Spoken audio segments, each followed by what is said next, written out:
Hello everyone welcome to back my YouTube channel city education. तो देखंतु आज आमर ए क्लास रे आमे स्पेशल ओटीटी एग्जाम पई ओडिया पेडागोजी रो प्रैक्टिस सेट रे थिबा क्वेश्चंस गुडा को डिस्कशन करबा।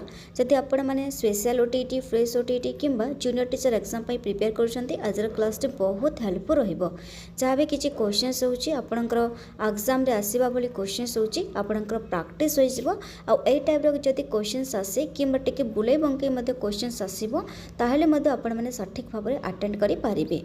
तो आम डेरी न करी आरंभ करवा आज फर्स्ट क्वेश्चंस। तो देखो ओडिया पेडागोजी प्रथम क्वेश्चंस रोचे मूल्यांकन शिक्षादान गोटे गुरुत्वपूर्ण विभाग कहीं। ये आमर क्वेश्चंस पचारुची कि मूल्यांकन शिक्षादान गोटे गुरुत्वपूर्ण विभाग कहीं। आम जानी मूल्यांकन शिक्षादान गोटे गुरुत्वपूर्ण विभाग तो कहीं बोले क्वेश्चंस पचारुची।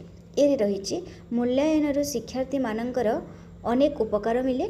बी रोचे मूल्यांकन शिक्षक मानकर शिक्षादान सफलता जाने हुए।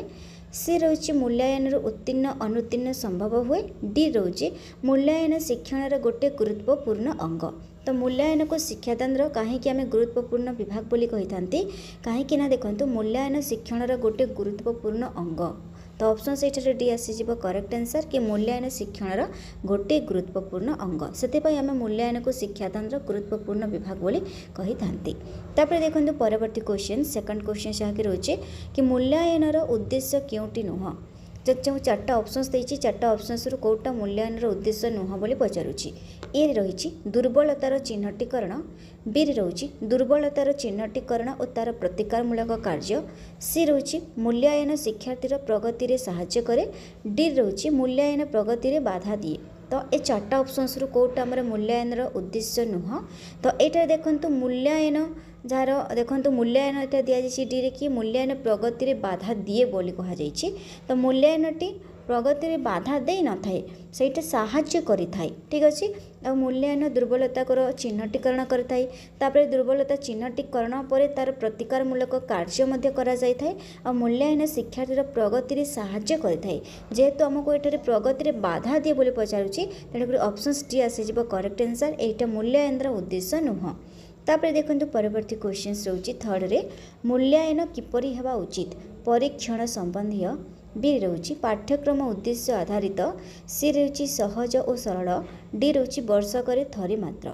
तो मूल्यांकन किपरि हेबा उचित मूल्यांकन पाठ्यक्रम उद्देश्य आधारित। ठीक अच्छे ऑप्शंस भी आसीज करेक्ट आंसर। तो यहाँ आपंकर जहाँकि रोचे एनसीएफ 2005 रे यही धारणाटा दि जाइए। परवर्ती क्वेश्चंस देखो फोर्थ रही क्यों कार्यटी मातृभाषार दक्षता वृद्धि करि न थाए। आमर मातृभाषार दक्षता वृद्धि करि न थाए बोली पचारुछि। ए रही भावर आदान प्रदान। बी रही बोध ज्ञानर विकास। सी रही शब्द ज्ञान वृद्धि। डी रही पाठ पुस्तक पाठ। तो कौटा एमानक मध्य कौटा आमर कौ कार्यटी मातृभाषार दक्षता वृद्धि करि न थाए। तो देखो आमर ये करेक्ट आंसर आसीज ऑप्शंस डी जहाँकि पाठ्य पुस्तक पाठ। बाकी आमर भावर आदान प्रदान बोध ज्ञानर विकास शब्द ज्ञान वृद्धि यही सब गुड़ाक आमर मातृभाषार दक्षता वृद्धि करें। किंतु आमर जो पाठ्य पुस्तक पाठ यहाँ आमर मातृभाषार दक्षता वृद्धि करि न थाए। तेणुकर डी आसीज करेक्ट आंसर। नेक्स्ट कार्यभित्तिक अभ्यास कार्य कि उपकार मिले।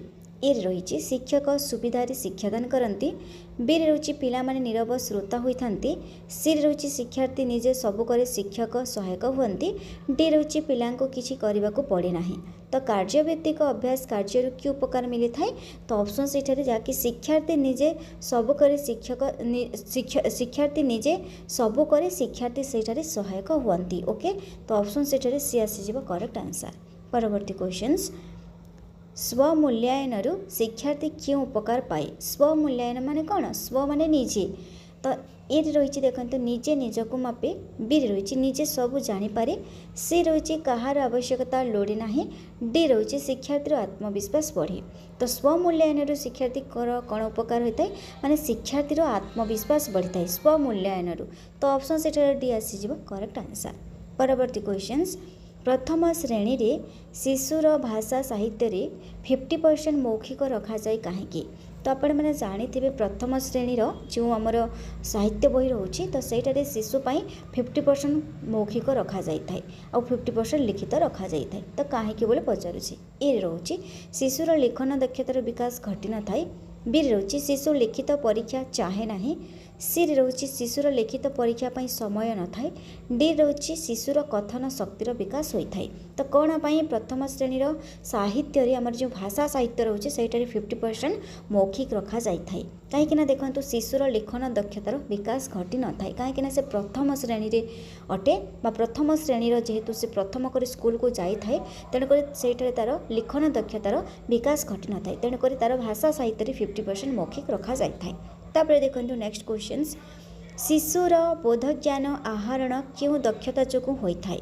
ए रोचे श्रवण और पठन, बी रोचे पठन और कथन, सी रोचे कथन और श्रवण, डी रोचे लिखन और श्रवण। तो शिशुर बोध ज्ञान आहरण क्यों दक्षता जो होता है तो ये श्रवण और पठन ऑप्शन सी आसीज करेक्ट आंसर। श्रवण और पठन जो शिशुर बोध ज्ञान आहरण होता है किंतु जदि क्वेश्चंस पचारे शिशुर भाव प्रकाशन क्यों दक्षता जो होता है तो सही देखो क्वेश्चंस नेक्स्ट क्वेश्चन दिखाई कि शिशुर भाव प्रकाशन क्यों दक्षता जो होता है ऑप्शंस गुड़ाक श्रवण कथन देछि कथन और लिखन, सी रही श्रवण और पठन, डी रही श्रवण और लिखन। तो करेक्ट आंसर आसीज कथन लिखन। मन रखु शिशुर बोध ज्ञान आहरण श्रवण पठन दक्षता जो होता है और शिशुर भाव प्रकाशन कथन और लिखन दक्षता जो होता है। तापर देखो नेक्स्ट क्वेश्चंस मौखिक परीक्षण व्यवस्था शिशुर परवर्ती जीवन में क्यों कार्य साहाय्य करे। ए रही मन रखिबारे, बी रही वक्तृता देवारे, सी रही पाठ पढ़ारे, डी रही कौन से साक्षात्कार समय। तो मौखिक परीक्षण व्यवस्था जहाँकि शिशुर परवर्ती जीवन में सेटा क्यों कार्य साहाय्य करें तो ऑप्शन से कौन से साक्षात्कार समय डी आसीज करेक्ट आंसर। तापर नेक्स्ट क्वेश्चंस आम भाषा को प्राचीन भाषा बोली आमे की प्रमाण जो कहवा। क्वेश्चंस कौन पचार आम भाषा को प्राचीन भाषा बोली आमे की प्रमाण जो कहवा। ए रही बहुत पूर्वर लोके व्यवहार करुले, बी रही प्राचीन काल रे यही भाषा थिला, सी रही वेद वेदांत पुराण काव्य आदि लेखा होइछि, डी रही ऐतिहासिक माने कहती। तो आम भाषा को प्राचीन भाषा बोली आमे की प्रमाण जो कहवा कहीं वेद वेदांत पुराण काव्य आदि गुड़ाक लेखा होइछि ऑप्शन से सी आसीज करेक्ट आंसर। परवर्ती क्वेश्चंस देखो परवर्ती क्वेश्चंस रोचे मोस्ट इंपोर्टेंट क्वेश्चन से आपंकर रिपीट होकर आसी क्वेश्चन ऑलरेडी एग्जाम आसी सारी ओटीटी एग्जाम रे। तो क्वेश्चंस पचारुचे कि भारतर संविधान रे केतोटी भाषा को स्वीकृति दि जाइए 20टी 22टी 16टी 14टी। तो करेक्ट आंसर आसीज ऑप्शंस एठारे भी आसीज 22टी। आम भारतर संविधान 22टी भाषा को स्वीकृति दि जाइए। परवर्ती क्वेश्चंस क्योंटी ओडिया भाषार गुण नुह। ए रही यह शास्त्रीय भाषा, बी रही यह विज्ञान सम्मत भाषा, सी रही यार लिपि ना, डी रही यह एक प्राचीन भाषा। तो क्योंटी ओडिया भाषार गुण नुह तो देखो शास्त्रीय भाषा में कहीपर ओडिया भाषा को, तापर विज्ञान सम्मत भाषा कही आउ यह एक प्राचीन भाषा अटे। तो यार लिपि ना कहुई ऑप्शन सी रे आमर ओडिया भाषार लिपि अच्छी एटारे जेहेतु ना कहुई नेगेटिव दि जाइए तो सी आसीज करेक्ट आंसर। परवर्ती क्वेश्चंस देखो 14th रहिला क्योंटी भाषा शिक्षार लक्ष्य नुह। ए रही कलाबोध और सौंदर्य चेतनार विकास, बी रही अन्य भाषा को और अन्य साहित्य को ईर्षा करवा, सी रही देशर ऐतिह्य और संस्कृति सह परिचित होगा, डी रही देशपाई उपयुक्त नागरिक गठन करवा। तो क्योंटी आम भाषा शिक्षार लक्ष्य नुह तो देखो भाषा शिक्षार लक्ष्य जहाँकि आम कलाबोध सौंदर्य चेतनार विकास कराई तापर आम देश ऐतिह्य संस्कृति सह परिचित कराई आउ देशपाई उपयुक्त नागरिक गठन करने आमर भाषार भूमिका मोस्ट इंपोर्टेंट रोची। किंतु देखो ऑप्शंस बी रोचे कि अन्य भाषा को और अन्य साहित्य को ईर्षा करवा जेहेतु आमको ईर्षा करवा गोटे नेगेटिव पॉइंट दिगला एटा आमर भाषा शिक्षार लक्ष्य नुह। तो ऑप्शंस बी आसीज करेक्ट आंसर। नेक्स्ट शिक्षा क्षेत्र में आशानुरूप फल न मिलबार कारण कौन हो पारे। ए रोची स्कूल को भल पिला आसुना, बी रही स्कूल पाई भल शिक्षक मिलूना, सी रही स्कूल रे उपयुक्त भित्तिभूमि ना, डी रही राज्य में गोटे प्रकार विद्यालय स्थापन व्यवस्था नथिबारु। तो कौन पाई आम शिक्षा क्षेत्र में आशानुरूप फल मिल पारुना कहीं आम राज्य में गोटे प्रकार विद्यालय स्थापन व्यवस्था नथिबारु ऑप्शन डी आसीज करेक्ट आंसर। परवर्ती क्वेश्चन 16 रोचे ଶ୍ରବଣ ଓ କଥନ ଦକ୍ଷତାର ବିକାଶ ପାଇଁ ଶିକ୍ଷକ କିପରି ପ୍ରସ୍ତୁତ ହେବେ? ଏ ରହୁଛି ପିଲାଙ୍କ କଥାକୁ କେବଳ ଶୁଣିବେ। ବି ରହୁଛି ପିଲାଙ୍କୁ ପୁରାଣ କାହାଣୀ କହିବେ। ସି ରହୁଛି ପିଲାଙ୍କୁ ଭଲ ଲାଗିବା ବୋଲି ବିଷୟ ବାଛିବେ। ଡି ରହୁଛି ପିଲା କେବଳ କହିବେ। ତ ଶ୍ରବଣ ଓ କଥନ ଦକ୍ଷତାର ବିକାଶ ପାଇଁ ଶିକ୍ଷକ ହିସାବରେ କ'ଣ ପ୍ରସ୍ତୁତ କରିବାକୁ ହେବ? ତ ଦେଖନ୍ତୁ ଏଇଠାରେ ଆମର ସି ଆସିଯିବ ପିଲାଙ୍କୁ ଭଲ ଲାଗିବା ବୋଲି ବିଷୟ ବାଛିବେ। ଠିକ୍ ଅଛି, ତ ଅପସନ୍ ସି ଆସିଯିବ କରେକ୍ଟ ଆନ୍ସର୍। ତ ପିଲାଙ୍କୁ ଯେଉଁ ସବୁଗୁଡ଼ାକ ଭଲ ଲାଗୁଛି ତ ସେଇ ସବୁଗୁଡ଼ାକ ବାଛିବେ। ତ ଯାହାଫଳରେ ସେଥିରେ ସେ କ୍ୱେଶ୍ଚିନ୍ସ ପଚାରିବେ, ତାକୁ ନେଇ ସେଇ ଟପିକ୍କୁ ନେଇ ପିଲାମାନଙ୍କୁ ଗପ କହିବେ। ତ ସେମାନଙ୍କର ଶ୍ରବଣ ଆଉ କଥନ ଦକ୍ଷତା ବୃଦ୍ଧି ହେବ। ପିଲାଙ୍କୁ ଗପ କହିବେ, ଗପ କହି ସାରିଲା ପରେ ପିଲାଙ୍କୁ କିଛି କ୍ୱେଶ୍ଚିନ୍ସ ପଚାରିବେ, ତାପରେ ଆମର ସେ ପିଲାମାନଙ୍କୁ ଗପ କହିବା ପାଇଁ କହିବେ, ଯାହାଫଳରେ ସେମାନେ ଶୁଣିବେ ଆଉ ତାର କ୍ୱେଶ୍ଚିନ୍ସର ଆନ୍ସର୍ସ ମଧ୍ୟ ଦେବେ। ତେଣୁକରି ପିଲାଙ୍କୁ ଭଲ ଲାଗିବା ବୋଲି ବିଷୟ ବାଛିବେ। ତ ଅପସନ୍ ସି ଆସିଯିବ କରେକ୍ଟ ଆନ୍ସର୍। ନେକ୍ସଟ କ୍ୱେଶ୍ଚିନ୍ସ, ଅତିରିକ୍ତ ସାହିତ୍ୟ ଶିକ୍ଷାଦାନରେ ଶବ୍ଦାର୍ଥୀକରଣ ଆବଶ୍ୟକତା ହୁଏ ନାହିଁ କାହିଁକି? ଏ ରହୁଛି କଠିନ ଶବ୍ଦ ଅତିରିକ୍ତ ସାହିତ୍ୟରେ ନଥାଏ। ବି ରହିଛି ଆନନ୍ଦ ପ୍ରଦାନ ଓ ମନୋରଞ୍ଜନ ପାଇଁ ଅତିରିକ୍ତ ସାହିତ୍ୟ ପଢ଼ାଯାଏ। ସି ରହିଛି କଠିନ ଶବ୍ଦ ପିଲାମାନେ ପଚାରି ନଥାନ୍ତି। ଡି ରହିଛି ଶବ୍ଦ ଜ୍ଞାନ ବୃଦ୍ଧିରେ ଅତିରିକ୍ତ ସାହିତ୍ୟ ସାହାଯ୍ୟ କରେ ନାହିଁ। ତ କାହିଁକି ଆମର ଅତିରିକ୍ତ ସାହିତ୍ୟ ଶିକ୍ଷାଦାନରେ ଶବ୍ଦାର୍ଥୀକରଣ ଆବଶ୍ୟକତା ହୁଏ ନାହିଁ? କାହିଁକି ନା ଆମର ଆନନ୍ଦ ପ୍ରଦାନ ଓ ମନୋରଞ୍ଜନ ପାଇଁ ଅତିରିକ୍ତ ସାହିତ୍ୟ ପଢ଼ାଯାଏ। ତ ଅପସନ୍ସ ବି ଆସିଯିବ କରେକ୍ଟ ଆନ୍ସର୍। ତାପରେ ନେକ୍ସଟ କ୍ୱେଶ୍ଚିନ୍ସ, ଶିଶୁର ପ୍ରାକ୍ ଲିଖନ କେଉଁଟି ନୁହଁ? ଏ ରହିଛି ରୈଖିକ ଚିତ୍ର ଅଙ୍କନ। ବି ରହିଛି ଚିତ୍ରରେ ରଙ୍ଗ ଦେବା। ସି ରହିଛି ଗୋଲକ ଚିତ୍ର ଅଙ୍କନ। ଡି ରହିଛି ଅକ୍ଷର ଓ ଶବ୍ଦ ଲିଖନ। ତ ଶିଶୁର ପ୍ରାକ୍ ଲିଖନ କେଉଁଟା ନୁହେଁ କୁହାଯାଇଛି? କେଉଁଟା ଆମର ପ୍ରାକ୍ ଲିଖନ? ତ ଅକ୍ଷର ଓ ଶବ୍ଦ ଲିଖନ ଏଇଟା ପ୍ରାକ୍ ଲିଖନ ନୁହଁ। ତ ଅପସନ୍ ସେଇଠାରେ ଡି ଆସିଯିବ କରେକ୍ଟ ଆନ୍ସର୍। ତାପରେ ଦେଖନ୍ତୁ ପରବର୍ତ୍ତୀ କ୍ୱେଶ୍ଚିନ୍ସ, କବିତା ଶିକ୍ଷାଦାନ ବେଲେ ଛାତ୍ରଛାତ୍ରୀମାନଙ୍କର ରସାନୁସାରଣୀ ଆବୃତ୍ତି କେଉଁ ସୋପାନରେ କରାଯାଏ? ରସାନୁସାରଣୀ ଆବୃତ୍ତି କୁହାଯାଉଛି। ଏ ରହିଛି ଉପକ୍ରମରେ। ବି ରହିଛି ଉପସ୍ଥାପନ ଆରମ୍ଭରେ। ସି ରହିଛି ଉପସ୍ଥାପନର ଶେଷରେ। ଡି ରହିଛି ମୂଲ୍ୟାୟନ ସମୟରେ। ତ କବିତା ଶିକ୍ଷାଦାନ ବେଲେ ଛାତ୍ରଛାତ୍ରୀମାନଙ୍କର ରସାନୁସାରଣୀ ଆବୃତ୍ତି କେଉଁ ସୋପାନରେ କରାଯାଇଥାଏ? ତ ଏଠାରେ ଆମର ଅପସନ୍ ସି ଆସିଯିବ ଉପସ୍ଥାପନାର ଶେଷରେ, ତାପରେ ମୂଲ୍ୟାୟନ କରାଯାଇଥାଏ। ତ ଅପସନ୍ ସେଠାରେ ସି ଆସିଯିବ କରେକ୍ଟ ଆନ୍ସର୍। ତାପରେ ଦେଖନ୍ତୁ 2018ରେ ଆସିଥିବା କ୍ୱେଶ୍ଚିନ୍ସ ଓଡ଼ିଆ ପେଡାଗୋଜିର। ତ ଦେଖନ୍ତୁ ଆମ ହସଖେଳ ବହିରେ କେଉଁ ପଠନ ପଦ୍ଧତିର ଅବଲମ୍ବନ କରାଯାଇଛି? କ୍ୱେଶ୍ଚିନ୍ସ କ'ଣ ପଚାରୁଛି? ଆମ ହସଖେଳ ବହିରେ କେଉଁ ପଠନ ପଦ୍ଧତିର ଅବଲମ୍ବନ କରାଯାଇଛି? ଏ ରହିଛି ବାକ୍ୟ ପଠନ ପ୍ରଣାଳୀ। ବି ରହିଛି ଗଳ୍ପ ପଠନ ପ୍ରଣାଳୀ। ସି ରହିଛି ଛବି ପ୍ରଣାଳୀ। ଡି ରହିଛି ଶବ୍ଦ କ୍ରମିକ ପଦ୍ଧତି। ତ ଆମ ପ୍ରଥମ ଶ୍ରେଣୀରେ ଯେଉଁ ହସଖେଳ ବହି ରହିଛି ତ କେଉଁ ପଠନ ପଦ୍ଧତିର ଅବଲମ୍ବନ କରାଯାଇଛି? ଗଳ୍ପ ପଠନ ପ୍ରଣାଳୀ। ଅପସନ୍ସ ବି ଆସିଯିବ କରେକ୍ଟ ଆନ୍ସର୍। ତାପରେ ଦେଖନ୍ତୁ ପରବର୍ତ୍ତୀ କ୍ୱେଶ୍ଚିନ୍ସ, ପତ୍ର ଲିଖନ ଦ୍ୱାରା କେଉଁ ଉଦ୍ଦେଶ୍ୟ ସାଧିତ ହୁଏ ନାହିଁ? ଆମକୁ ହୁଏ ନାହିଁ ପଚାରୁଛି। ଦେଖନ୍ତୁ ଯେତେବେଳେ ଆମେ ପତ୍ର ଲିଖନ ଲେଖିଥାନ୍ତି, କୌଣସି ଆମକୁ ଟପିକ୍ ଦିଆଯାଇଥାଏ, ତା ବିଷୟରେ ଆମକୁ ପତ୍ର ଲେଖିବା ପାଇଁ କୁହାଯାଇଥାଏ, ତ ସେହି ସମୟରେ ଆମେ ନିଜେ ଭାବିକି ନିଜର ଆଇଡ଼ିଆ ଲଗାଇକି ଆମେ ଲେଖିଥାନ୍ତି, ଯାହାଫଳରେ କି ଆମର ସୃଜନାତ୍ମକ ଚିନ୍ତାଧାରାର ବିକାଶ ହୋଇଥାଏ। ତା ସହିତ ଆମର ଲିଖନ ଅଭ୍ୟାସର ମଧ୍ୟ ବୃଦ୍ଧି ପାଇଁ ଆମର ଆମର ଲିଖନ ଦକ୍ଷତା ଅଭ୍ୟାସ ପାଇଁ ବୃଦ୍ଧି ପାଇଁ ସୁଯୋଗ ସୃଷ୍ଟି କରିଥାଏ। ତାପରେ ଆମର ଚଳନ୍ତି ଭାଷା ପ୍ରୟୋଗ ପାଇଁ ସୁଯୋଗ ସୃଷ୍ଟି କରିଥାଏ। ତ ପତ୍ର ଲିଖନ ଦ୍ୱାରା ଆମର ଦେଖନ୍ତୁ ଚଳନ୍ତି ଭାଷା ପ୍ରୟୋଗ ପାଇଁ ସୁଯୋଗ ସୃଷ୍ଟି, ସୃଜନାତ୍ମକ ଚିନ୍ତାଧାରାର ବିକାଶ ହୋଇଥାଏ, ତା ସହିତ ଲିଖନ ଅଭ୍ୟାସ ବୃଦ୍ଧି ପାଇଁ ସୁଯୋଗ ମଧ୍ୟ ମିଳିଥାଏ। ତ ଅପସନ୍ ସେଠାରେ ବି ଆସିଯିବ କରେକ୍ଟ ଆନ୍ସର୍, ଯାହାକି ଆମର ବ୍ୟାକରଣ ଜ୍ଞାନର ବୃଦ୍ଧି। ଆମର ପତ୍ର ଲିଖନ ଦ୍ୱାରା ଆମର ବ୍ୟାକରଣ ଜ୍ଞାନର କୌଣସି ସମ୍ପର୍କ ନାହିଁ। ତ ଅପସନ୍ ସେଠାରେ ବି ଆସିଯିବ କରେକ୍ଟ ଆନ୍ସର୍। ନେକ୍ସଟ, କେଉଁଟି କଥନ ଦକ୍ଷତା ବିକାଶ ପାଇଁ ଶ୍ରେଣୀ କାର୍ଯ୍ୟ ନୁହଁ? ତ କଥନ ଦକ୍ଷତାର ବିକାଶ ପାଇଁ ଶ୍ରେଣୀ କାର୍ଯ୍ୟ ନୁହଁ କୁହାଯାଇଛି। ତ ଦେଖନ୍ତୁ ଶ୍ରେଣୀରେ ପିଲାମାନଙ୍କୁ ଗୀତ ଗାଇବା ପାଇଁ ପ୍ରେରଣା ଦିଆଯାଇଥାଏ। ତ ଏଇଟା ଆମର ଶ୍ରେଣୀରେ କରାଯାଇଥାଏ, ପିଲାମାନଙ୍କୁ ଗୀତ ଗାଇବା ପାଇଁ କୁହାଯାଇଥାଏ। ତ ସେମାନଙ୍କର କଥନ ଦକ୍ଷତାର ବିକାଶ ପାଇଁ ତାପରେ ଧୀରଗାମୀ ପିଲାଙ୍କ ପାଇଁ ସ୍ୱତନ୍ତ୍ର ବ୍ୟବସ୍ଥା ମଧ୍ୟ କରାଯାଇଥାଏ। ଆଣ୍ଡ ବିଭିନ୍ନ ବସ୍ତୁ ଦେଖାଇ ସେ ବିଷୟରେ କହିବା ପାଇଁ ଉତ୍ସାହିତ ମଧ୍ୟ କରାଯାଇଥାଏ। କିନ୍ତୁ ପଶୁପକ୍ଷୀଙ୍କ ସ୍ୱର ଅନୁକରଣ ପାଇଁ ସୁଯୋଗ ଦେବା ଏଇଟା ଆମର କଥନ ଦକ୍ଷତା ଆମର ଶ୍ରେଣୀ କାର୍ଯ୍ୟ ପାଇଁ ନୁହଁ। ଅପସନ୍ ସେଇଠାରେ ବି ଆସିଯିବ କରେକ୍ଟ ଆନ୍ସର୍। ବାକି ସବୁ ଗୁଡ଼ାକ ଆମର ଶ୍ରେଣୀରେ କରାଯାଇଥାଏ। ତାପରେ ନେକ୍ସଟ କ୍ୱେଶ୍ଚିନ୍ସ ଦେଖନ୍ତୁ, बहुभाषी समस्या दूर करने क्यों पदक्षेप ग्रहणीय नुह ए रही पिलार घरर भाषा को उपेक्षा बी रही द्विभाषीय पाठ्यपुस्तक प्रस्तुति सी रही आंचलिकता उपरि गुरुत्व डी रही आंचलिक उपकरण उपरि गुरुत्व।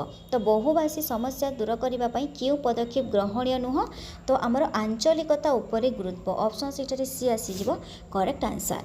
तापर नेक्स्ट क्वेश्चन होची देखंतु वाक्य शेष क्यों चिन्ह व्यवहृत होता है वाक्य शेष कह ए रही कमा बी रही प्रश्न सूचक सी रही कोलन डी रही हाइफेन बेले बेले यही टाइप आपंकर क्वेश्चन आसी थाए किंतु बहुत कम आसी थाए। तो यहाँ जेहेतु 2018 क्वेश्चन आसी कि वाक्य शेष क्यों चिन्ह व्यवहृत होता है तो ऑप्शन से करेक्ट आंसर आसीज बी प्रश्न सूचक। नेक्स्ट क्वेश्चंस नेक्स्ट क्वेश्चन होची देखंतु आमर क्यों नाम धातुटी विशेषण पदरु गठित ए रही रंगीबा बी रही झाड़ेबा सी रही मुंडेबा डी रही बंगेबा। तो यहाँ आमर करेक्ट आंसर आसीज ऑप्शन जहाँकि सी मुंडेबा। नेक्स्ट देखंतु रोची इजी क्वेश्चन होची क्योंटी निरक्षर शब्दर विपरीतार्थ शब्द विपरीत शब्द निरक्षर शब्द विपरीत कौन हम साक्षर हम पंडित ज्ञानी कि स्वाक्षर हम नहीं सहीटा हम साक्षर निरक्षर साक्षर। तापर देखंतु परवर्ती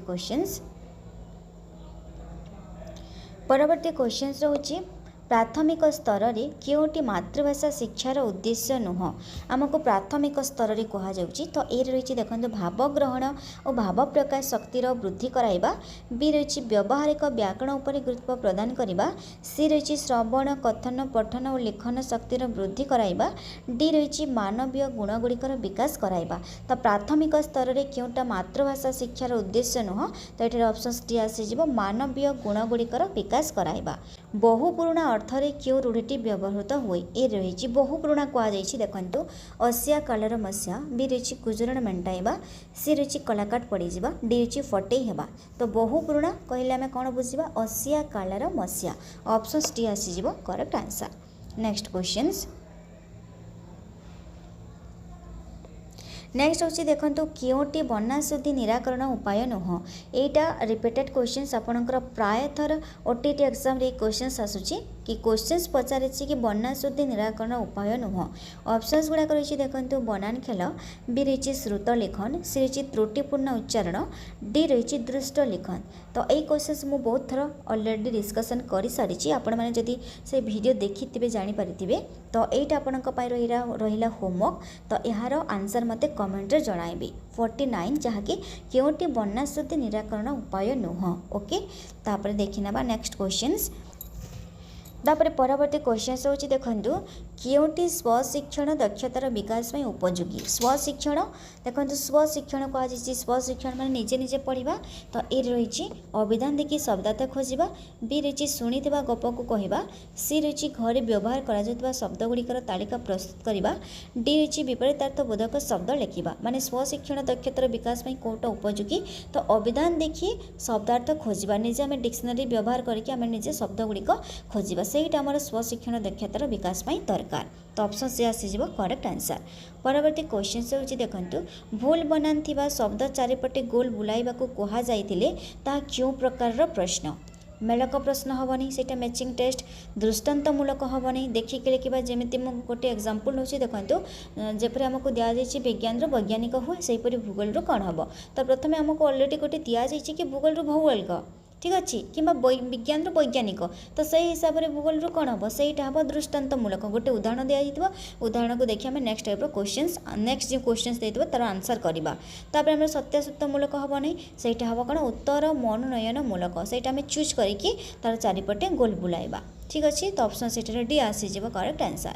नेक्स्ट व्यापक पठनर लक्ष्य कौन कौटा आमर व्यापक पठनर लक्ष्य ए रही व्याकरण ज्ञानर अभिवृद्धि बी रही नूतन शब्द परिचित सी रे भाषागत कौशल हासिल डी रही आनंद प्राप्ति। तो व्यापक पठन लक्ष्य कौन आमर व्यापक पठन लक्ष्य होची आमर आनंद प्राप्ति। ओके आम व्यापक पठन कहीं करते आमर जो रोचे एक्सटेंसिव रीडिंग सेटा आमर आनंद प्राप्ति आमर एंजॉयमेंट पई आम व्यापक पठन करते जमी आमर खबर कागज है नोवेल है कौन से आम स्टोरी पढ़ुचे सहीटा व्यापक पठन। आ तात्विक पठन कौन बारंबार मुझे कहूँ तात्विक पठन आम जो इंटेंसिव रीडिंग रहा है आम पाठ्यपुस्तक से आम स्कूल जो बही गुड़ाक पढ़ुचे सहीटा हूँ आमर तात्विक पठन सेटा आम एक्जाम पढ़ी था आमर is and every line point two points आम पढ़ा होता है तो सहीटा हूँ आम जहाँकि डीपली पढ़ी था तात्विक पठन। और व्यापक पठन केवल आम ओवरऑल देखी था सहीटा आम आनंद प्राप्ति आम पढ़ी था।